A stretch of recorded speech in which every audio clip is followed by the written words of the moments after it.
একটা ছেলে দাও আখিরাতের জন্য, একটা ছেলে দাও আখিরাতের জন্য। হাদিস পড়বে, কোরআন পড়বে, কোরআন পড়বে, হাদিস পড়বে, হবে সমাজ ধন্য। একটা ছেলে দাও আখিরাতের জন্য। হাফেজ হবে, মৌলানা হবে, হাফেজ হবে, মৌলানা হবে, কারি হবে নামাজের জন্য।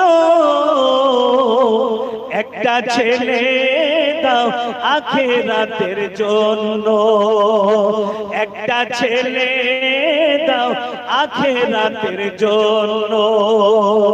হাদিস পড়বে, কোরআন পড়বে, হাদিস পড়বে, কোরআন পড়বে, হবে সমাজ ধন্য।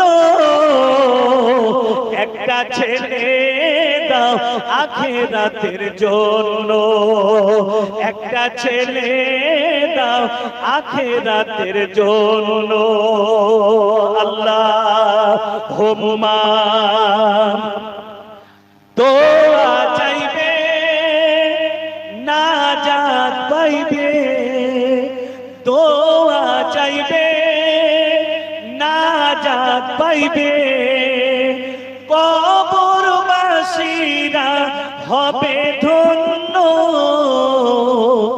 একটা ছেলে দাও আখিরাতের জন্য, একটা ছেলে দাও আখিরাতের জন্য। হাদিস পড়বে, কোরআন পড়বে, হাদিস পড়বে, কোরআন পড়বে, হবে সমাজ ধন্য। একটা ছেলে দাও আখিরাতের জন্য, একটা ছেলে দাও আখিরাতের জন্য। আল্লাহুম্মা ভালোবাসার জায়গা মদিনা, ভালো লাগার জায়গা মদিনা, ভালোবাসার জায়গা মদিনা, ভালো লাগার জায়গা মদিনা। এত সুন্দর জায়গা কোথাও পাবি না, এত সুন্দর জায়গা কোথাও মিলি না। পাঠিয়েছেন দয়াল রব্বানা, ভালোবাসা জায়গা মদিনা। আল্লাহুম্মা সাল্লি আলা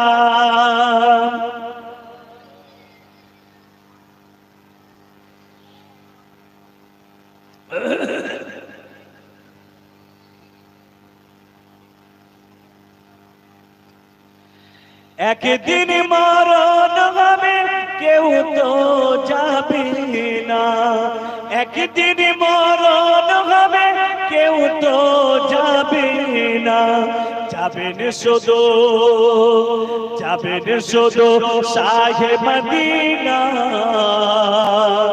ভালোবাসার জায়গা মদিনা, ভালো লাগার জায়গা মদিনা, ভালোবাসার জায়গা মদিনা। আল্লাহুম্মা সাল্লি আলা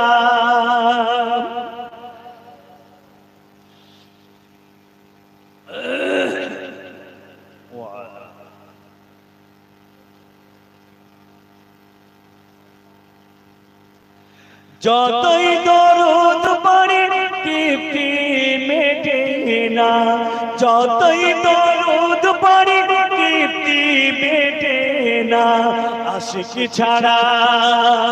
আশিকি ছাড়া অন্য বোঝে না, ভালোবাসা জায়গা মদিনা, ভালো লাগার জায়গা মদিনা, ভালোবাসার জায়গা মদিনা। আল্লাহুম্মা সাল্লি আলা। কবে আসবে মদিনার পেগাম, গায়ে বাঁধবো হাজিদের ঘেরাম। আমি ঘুরবো মদিনার চারিপাশ, দু চোখে দেখবো সবুজে গম্বাদ। আমি ঘুরবো মদিনার চারিপাশ, দু চোখে দেখবো সবুজ গম্বাদ। আমি লিখিব চিঠি দেব তোমায়, পাখি পৌঁছে দিও রওজায়। আল্লাহুম্মা সাল্লি আলা সাইয়্যিদিনা। তৃষ্ণায় কাতর আমার এই মন, তৃষ্ণা মিটাবে আবে জাম জাম। সেই পানি মাগবো আমি সারা গায়, পাখি পৌঁছে দিও রওজায়। আমি লিখিব চিঠি দেব তোমায়, পাখি পৌঁছে দিও রওজায়। আমি থাকবো বসে এই আশায়, চিঠির উত্তর আসিবে আমার গায়।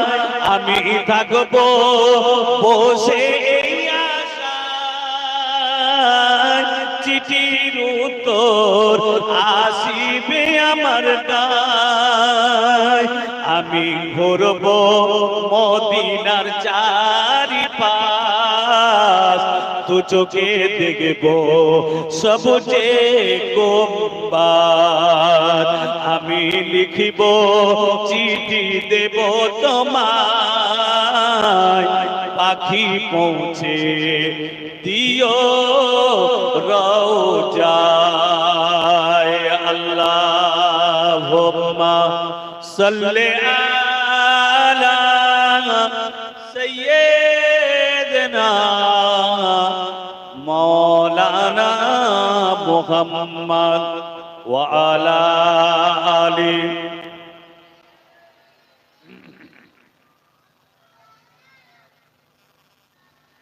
আগত সম্মানীয় পীরনগর দরবার শরীফ হইতে জনাব পীরজাদা হযরত মাওলানা মুহিবুল্লাহ হুসাইনি, সম্মানীয় আমাদের মসজিদের পেশ ইমাম এবং সানি ইমাম, সমাবেত নেককার আল্লাহওয়ালা পরহেজগার জওয়ানেরা, যুবকেরা, আমার মুরব্বিয়ান গণেরা, পর্দার অন্তরালে অবস্থিতা পবিত্রা জ্ঞানী গুণী আমার মা ও বোনেরা, আল্লাহ পাকের দরবারে শুকরিয়া যে মন্ডল পাড়ার যুবক ছেলেদের প্রচেষ্টায় এই বাৎসরিক ইসরায়েলের সওয়াব আল্লাহ পাক আমাদেরকে এনে উপস্থিত করিয়েছে। সেই আল্লাহ পাকের কৃতজ্ঞতা শুকরিয়া আদায় করে সকলে মিলিতভাবে উচ্চ আওয়াজে একবার বলি আলহামদুলিল্লাহ। ওয়াজ নসিহত অনেক হবে, আপনারা শুনবেন। আর আমি তো এলাকার ছেলে হিসাবে প্রত্যেক বছরই থাকি, ভাইরা আমাকে ডাকেন, খোঁজেন। আজকে যে আলোচনা হবে একটু মজবুতির সঙ্গে শুনতে হবে। দোদুল্যমান করলে বুঝতে পারবেন না। একজন সাহাবীর কথা বলি, ঈমানটা মজবুত হবে। দেখুন, যে সাহাবীটার নাম হলো হযরতে সাদ বিন আবি ওয়াক্কাস রাদিয়াল্লাহু তাআলা আনহু। যে সাহাবীটার কথা বলছি মস্ত বড় সাহাবী, আপনারা হয়তো জানেন না, ওলামারা জানে, আলেম সম্প্রদায় মানুষ জানে। এই চুপ করে বসো। আলেমরা জানে ওই সাহাবীটা হলো আশারায়ে মুবাশশিরা, অর্থাৎ দুনিয়ার জমিনে আল্লাহ পাক 10 জন সাহাবীকে ডাইরেক্ট জান্নাতের সার্টিফিকেট দিয়েছে। কজনকে বললাম? 10 জন, যাদের নাম হলো আশারায়ে মুবাশশিরা হাদিসের কিতাব অনুযায়ী। এই 10 জনের ভিতরে একজনের নাম হযরতে সাদ বিন আবি ওয়াক্কাস রাদিয়াল্লাহু তাআলা। মনে থাকবে? তাহলে মস্ত বড় একজন সাহাবী আমার রাসূলুল্লাহ। আহা, এই সাহাবী 30,000 সৈন্যবাহিনী নিয়ে তিনি বেরিয়ে পড়েছেন ইসলামটা প্রচার করার জন্য। তবে মনে রাখবে, ইসলাম প্রচার হয়েছে কিন্তু তলোয়ারের ভয় দেখিয়ে নয়। ইসলাম প্রচার হয়েছে সততা দেখিয়ে, আদর্শ দেখিয়ে, রাসূলুল্লাহর আখলাক ব্যবহার দেখে, রীতি নীতি মত পথ ইসলামের ভালো গুণগুলো দেখে মানুষ কাতারে কাতারে মুসলমান হয়েছে। এই সাদ বিন আবি ওয়াক্কাস 30,000 সৈন্য নিয়ে ইসলাম প্রচার করতে বেরিয়েছে। আল্লাহু আকবার। কোথায় যাচ্ছে? আফ্রিকায়। কোথায়? আফ্রিকায় যাচ্ছে। ঈমান মজবুত হবে, ভালো করে শোনেন। আফ্রিকা সমুদ্রের পাড়েতে গিয়ে ওই পারে যে যাবে, লঞ্চ নাই, স্টিমার নাই, জাহাজ নাই, কি করে যাবে চিন্তা ভাবনা করছে। এমন সময় সেনাপতি বললেন, ও আমাদের লোকেরা, ইসলাম প্রচার করার জন্য 30,000 সৈন্য বাহিনী নিয়ে আমরা যে আফ্রিকায় যেতে চাইছি, সামনে দিয়ে সমুদ্র পড়ে গিয়েছে, কি করে আমরা পার হব?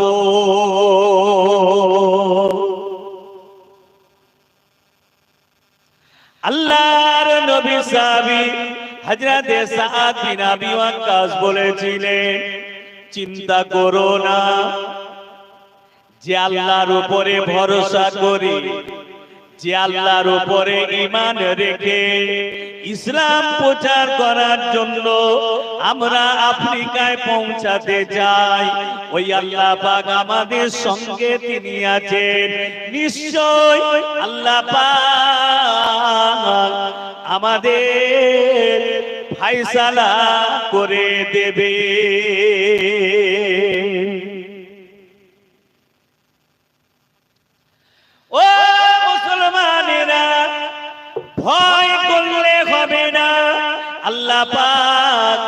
আমাদের সঙ্গে তিনি আছেন। যার সঙ্গে আমার আল্লাহ থাকবে ওই বান্দার কোনো ভয় নাই। অন্যান্য সাহাবীদের নিয়ে টেনশন করছেন, চিন্তা করছেন কি করে সমুদ্রটা পার হওয়া যায়। আল্লাহর নবী সাহাবীরা বলেছিলেন, ও নবী সাহাবীগণেরা, ভাইরা,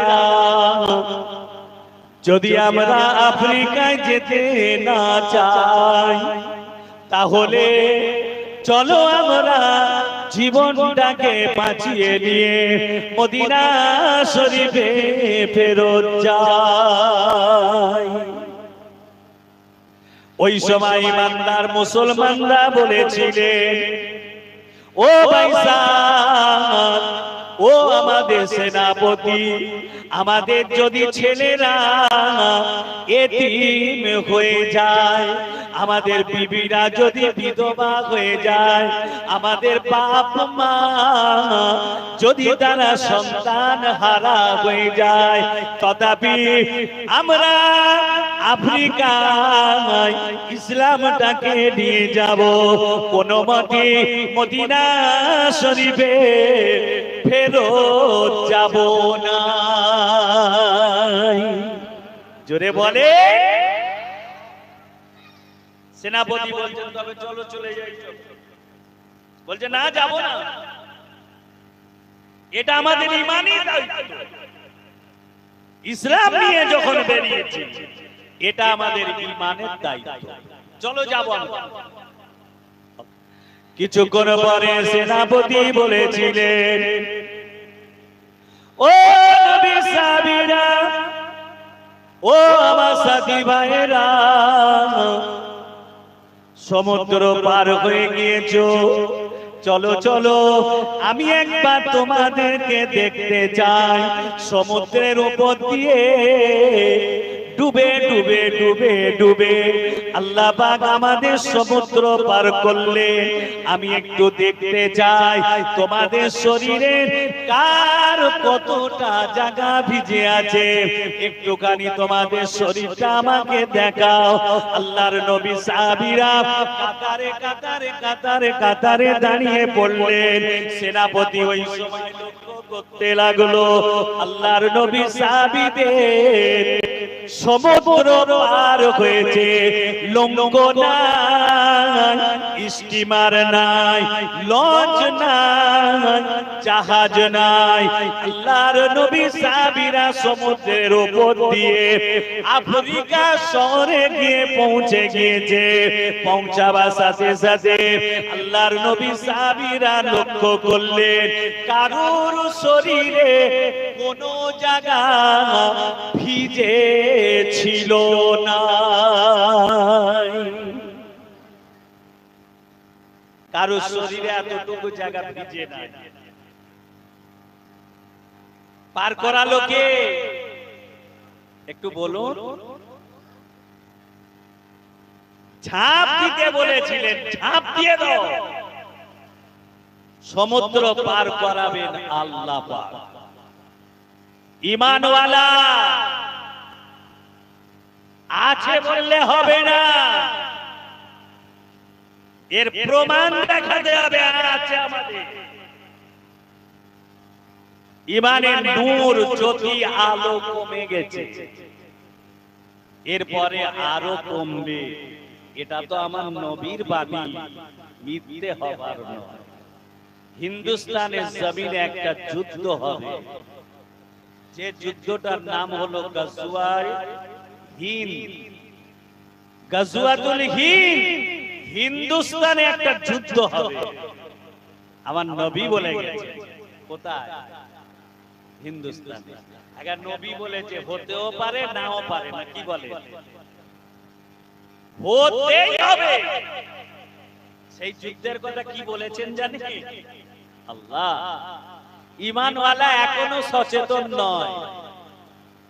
সেই যুদ্ধের কথা নবী বলেছে, এমন একটা যুদ্ধ শুরু হবে হিন্দুস্তানের জমিনে মুসলমানেরা সচেতন হয়ে যাও। আমাদের নেতা, আমাদের সরদার, আমাদের রাহবার, আমাদের কর্তা মাওলানা মুহাম্মদুর রাসূলুল্লাহ সাল্লাল্লাহু আলাইহি ওয়াসাল্লাম নবী আমার জানিয়ে দিয়েছেন এমন যুদ্ধটা হবে যে যুদ্ধতে মুসলমানেরা দাঁড়াতে পারবে না, খাল বিল নদী নালায় পানি থাকবে না, শুধুমাত্র মুসলমানদের রক্ত রক্ত রক্ত রক্ত নদী নালাগুলো দিয়ে রক্ত বয়ে চলে যাবে। মুসলমানেরা ওই যুদ্ধে দাঁড়াতে পারবে না। এত কোটি কোটি কোটি কোটি মুসলমান শহীদ হয়ে যাবে। আল্লাহর নবী সাহাবীরা জিজ্ঞাসা করলেন, ইয়া রাসূলুল্লাহ, ইয়া হাবিবাল্লাহ, হুজুর গো, মুসলমানরা যে দাঁড়াতে পারবে না, হুজুর যদি আমরা বেঁচে থাকি ওই সময়তে আমরা কি মুসলমানদের সহযোগিতা করব? আল্লাহর নবী বলেছিলেন, ও আমার সাহাবীরা, বাবারা বাবারা, আমি রাসূলুল্লাহ তোমাদেরকে বলছি ওই সময় যদি তোমরা বেঁচে থাকো তোমরা চেষ্টা করবে মুসলমানদের সহযোগিতা করে যুদ্ধেতে মুসলমানদের যদি বাঁচানো যায় ওই যুদ্ধেতে তোমরাও শরীক হবে। কি গো, নবী বলেছেন ওরা দাঁড়াতে পারবে না। আল্লাহর নবী সাহাবী বলেছিলেন, ইয়া রাসূলুল্লাহ, ইয়া হাবিবাল্লাহ, হুজুর আমি আপনার সাহাবী, আমার সামান পত্রগুলো আমি খুঁজে খুঁজে দেখছিলাম। ইয়া রাসূলুল্লাহ, হুজুর আমার ব্যাগের ভিতরে একটা পাত্র ছিল, ওই পাত্রটা আমি খুঁজে পাচ্ছি না। ও সেনাপতি, ওই পাত্রটা আমি খুঁজে পাচ্ছি না। আল্লাহর নবী সাহাবী সেনাপতি বলেছিলেন, ঠিক আছে, ওই পাত্রটা কি তোমার খুবই প্রয়োজনে?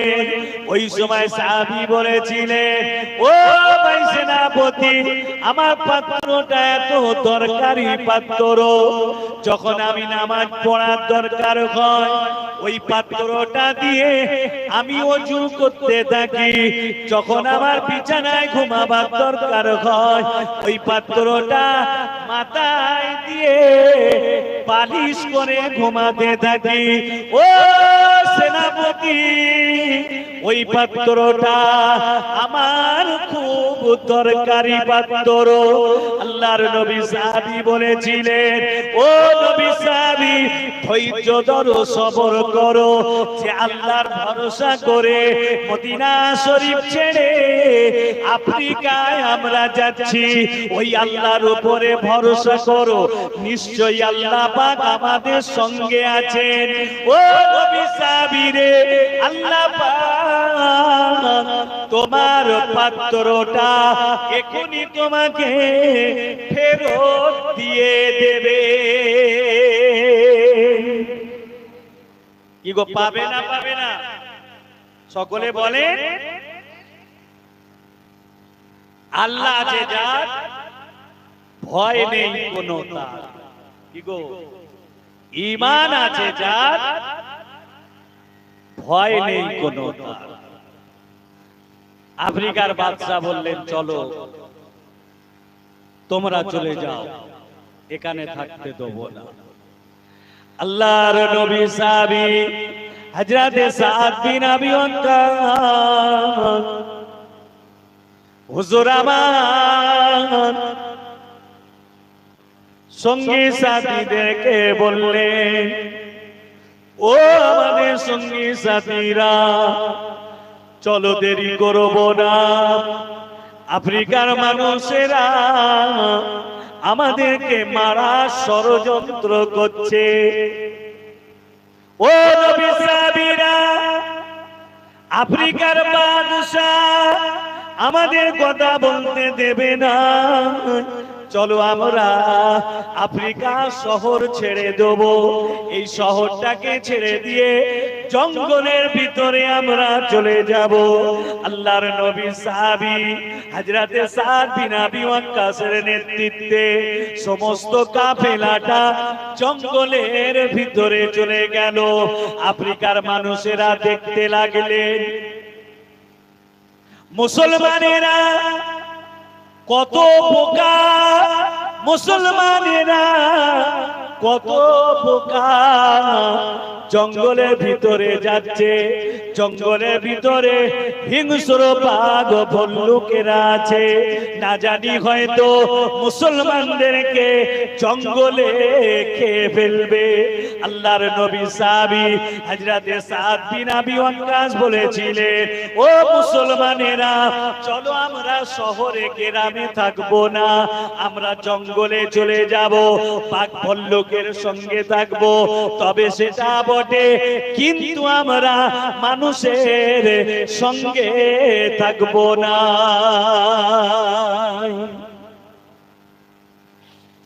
জঙ্গলের ভিতরে ঢুকে গিয়ে আফ্রিকার মানুষেরা দেখতে পাচ্ছেন যে জঙ্গলে মানুষ বাস করে না, যে জঙ্গলের ভিতরে বড় বড় হিংস্র প্রাণীরা আছে। আফ্রিকার জঙ্গল একটু মনে রাখবেন, এমন একটা জঙ্গল যে জঙ্গলটা পৃথিবীর ইতিহাসের ভিতরে শ্রেষ্ঠত্ব রেখেছে। এই আফ্রিকার জঙ্গলের ভিতরে এমন এমন সাপ রয়েছে, আফ্রিকার জঙ্গলের ভিতরে এমন বাঘ আছে, ভল্লুক আছে, হিংস্র প্রাণীগুলো আছে যেগুলো আমরা সচরাচর চোখেতে দেখতে পাই না। ওই সব কঠিন প্রাণীগুলো আফ্রিকার জঙ্গলের ভিতরে আছে। ও নবীর উম্মত উম্মতিগণেরা শোনেন, এমন সময় সাদ বিন আবি ওয়াক্কাস বলেছিল, নবী সাহাবীরা দেরি করো না, জঙ্গলের ভিতরে তোমরা একটা টিলা স্টেজ তৈরি করে ফেলো, তোমরা একটা স্টেজ তৈরি করো, ওই স্টেজের উপরে উঠে আমি সাদ বিন আবি ওয়াক্কাস ভাষণ খুতবা দিতে থাকবো।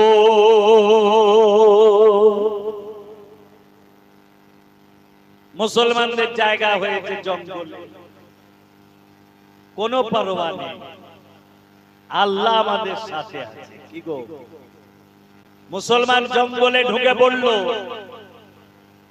জঙ্গলে ঢুকে গিয়ে একটা স্টেজ তৈরি করেছে। কি করেছে একটু কথা বলো। এই স্টেজ তৈরি করেছে একটা। আফ্রিকার মানুষেরা দেখছে আর তারা বলছে মুসলমানরা কত বোকা দেখো, জঙ্গলের ভিতরে স্টেজ করেছে, তোদের ওয়াজ কে শুনবে ভাই? স্টেজ কোথায়? বাগানের ভেতরে, জঙ্গলে।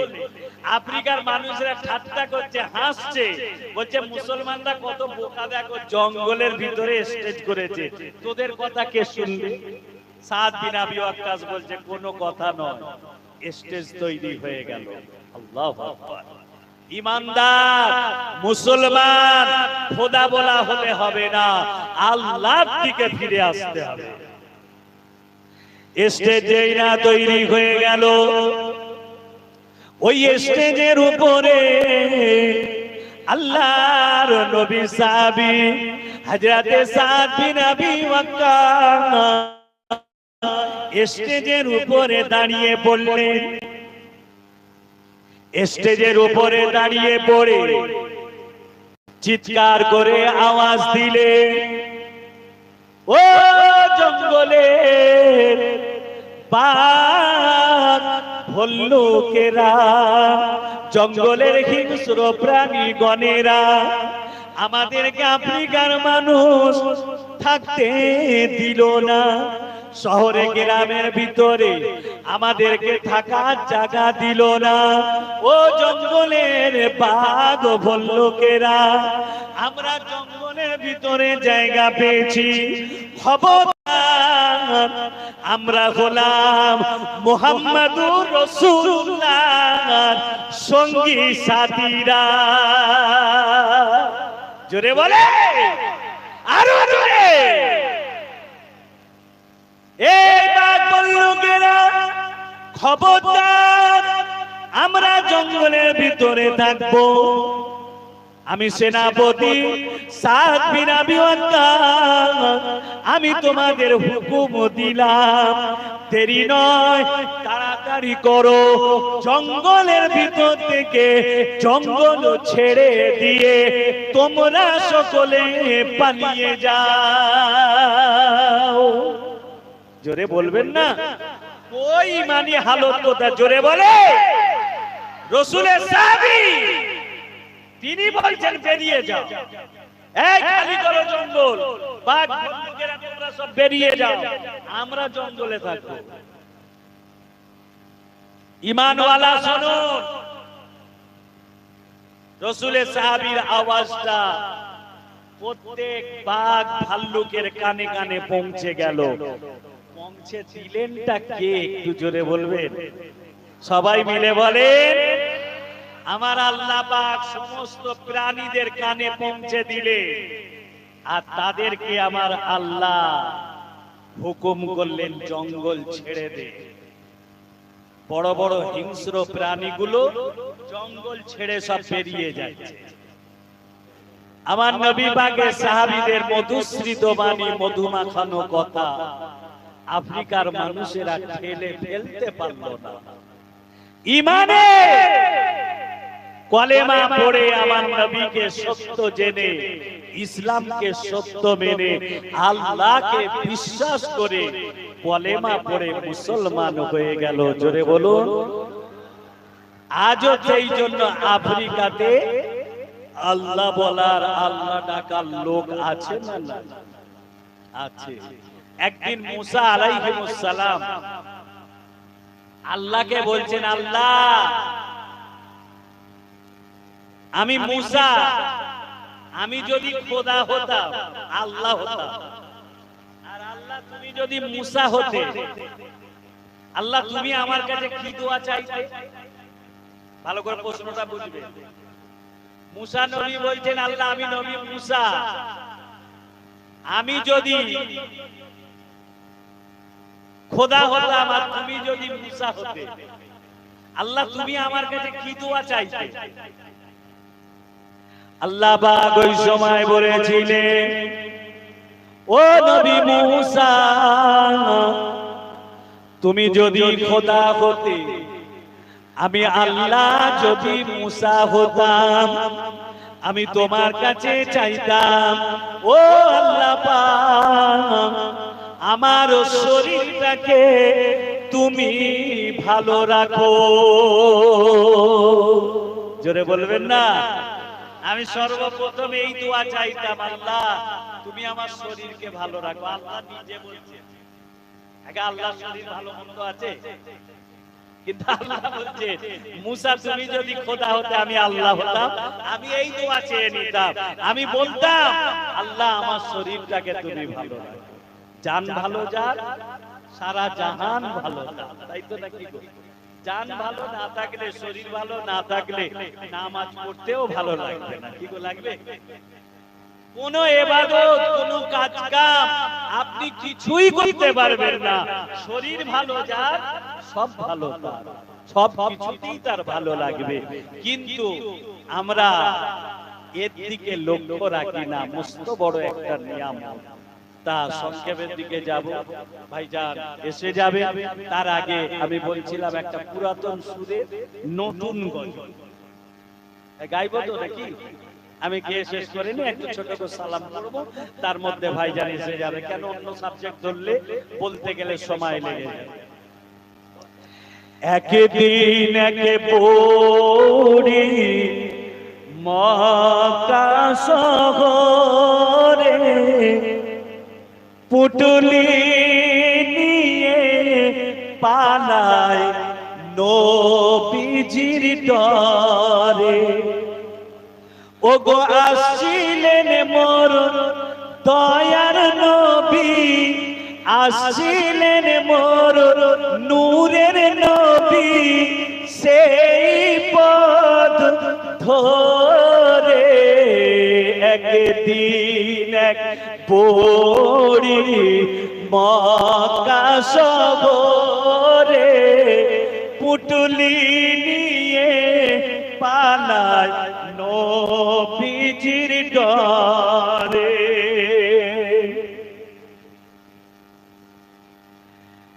ডেকে বলে মোর নবীজি, ও গো বুড়ি শোনো না, ভারী পুটলি নিয়ে তুমি কোথায় যাবে বলো না।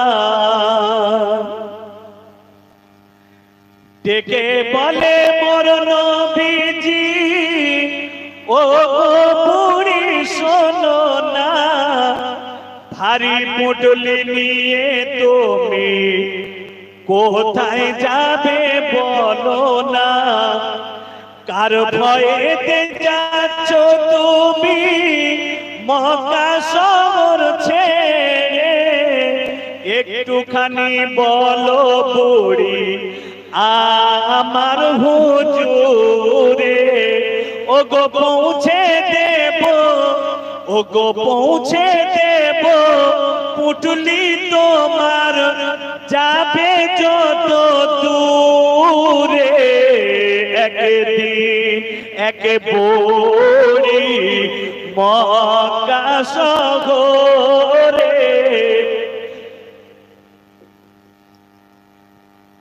পুটলি নিয়ে পালায় নবীজির ডরে। তখন ওগো বুড়ি আমার দয়ার নবীর কাছে বলতে থাকে, কেন সে শহর ছেড়ে যাচ্ছে। তখন ওগো বুড়ি আমার দয়ার নবীর কাছে বলতে থাকে, কেন সে শহর ছেড়ে যাচ্ছে। মুহাম্মদ নামে নবী এসেছে ধরায়, যাকে সে পায় কলেমা পড়ায় আর মুসলমান বানায়। ওগো তাই তো যেতেছি আমি এই শহর ছেড়ে দূরে। একদিন এক বুড়ি মক্কা শহরে, পুটলি নিয়ে পালায় নবীজির ডরে। তাকবীর দেন, নারায়ে তাকবীর, সবাই মিলে দেন নারায়ে তাকবীর, নারায়ে তাকবীর। জনাব বড় ভাইজান হুজুর কেবলা, জনাব বড় ভাইজান হুজুর কেবলা, নারায়ে তাকবীর।